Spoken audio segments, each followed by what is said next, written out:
আলহামদুলিল্লাহ, অবশেষে চালু হয়েছে দুবাই ভিসা। হ্যাঁ বন্ধুরা, ঠিকই শুনেছেন, অবশেষে চালু হয়েছে Dubai visa. So hello everyone, আসসালামু আলাইকুম। আশা করি সকলে ভালো আছেন। প্রতিদিনের ন্যায় আবারও চলে আসলাম আপনাদের মাঝে দুবাই ভিসা সম্পর্কিত 2026-এর 12ই ফেব্রুয়ারি নতুন আরও একটি আপডেট ভিডিও নিয়ে। হ্যাঁ বন্ধুরা, আজকে অনেক বড় সড়ো একটি গুড নিউজ পেয়ে গিয়েছি। এটা আজকে আপনাদের সামনে এক্সপ্লেইন করার জন্য চলে এসেছি। সো আজকে আপনাদের যে সুখবরটি দিব, অত্যন্ত গুরুত্বপূর্ণ একটি সুখবর।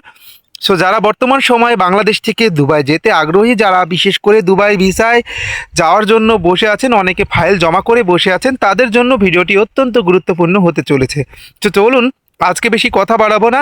আজকে যেহেতু ইলেকশন ডে, অর্থাৎ আপনারা সকলে জানেন আজকে বাংলাদেশে ত্রয়োদশ জাতীয় সংসদ নির্বাচন হচ্ছে এবং দেখা যাক ফলাফল কি হয়, এটার অপেক্ষায় আমরা থাকবো। ছিলাম আপনারা সকলেই যে দুবাই ভিসা নিয়ে কিন্তু আমাকে অনেকে কমেন্ট করছেন ইতোমধ্যে, এবং বেশ কিছু কমেন্ট পেয়েছি যে দুবাই লেবার ভিসা নিয়ে।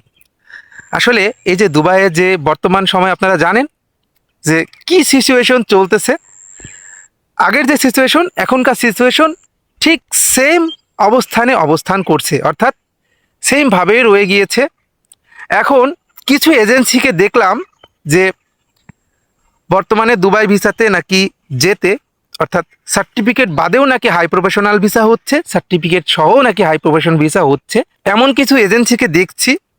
অর্থাৎ তারা কতটুকু সত্য কথা বলছে এটা জানি না, হয়তোবা ফ্রড হবে। যেহেতু আজকে সংসদ নির্বাচন, আমি একটি কথা আপনাদের বলবো যে কোনো এজেন্সিকে প্রমোট না করে যদি কোনো ভিডিও বানায়, যদি কোনো ইউটিউবার থাকে, সেটা হলো একমাত্র এই ট্রাভেল উইথ। আর যে গুড নিউজটা দিব বলেছিলাম, গুড নিউজটা এটাই যে ইলেকশনের পরবর্তী সময়, অর্থাৎ যদি গণনা করেন, অর্থাৎ ফলাফলের পর থেকে কিন্তু দুবাই ভিসা নিয়ে কিন্তু আরও বড়সড় একটা গুড নিউজ আসবে।